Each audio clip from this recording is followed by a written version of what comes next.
How to download Instagram Reels. Hi guys, in this video I'm going to show you step by step that how you can download Instagram Reels. So let's dive in. First, open your Instagram app, and here you have to just come to this Reels section by clicking this option. And now you can see this is a reel and I want to download it. So you have to click this share icon over here, and now you can see you have this download option. Just click download and it's going to start downloading it. And once the download is complete, it will be automatically saved into your gallery. For that, you just have to go to your app store and update your Instagram app. So once you're on your app store, you have to come to the search bar and search for Instagram over here, and you have to update your Instagram.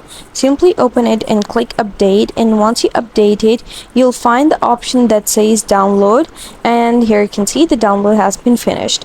And that's how you download Instagram Reels. I hope you found the process easy and liked my video, and if you did, please don't forget to like and subscribe my channel. Thank you very much. See you again.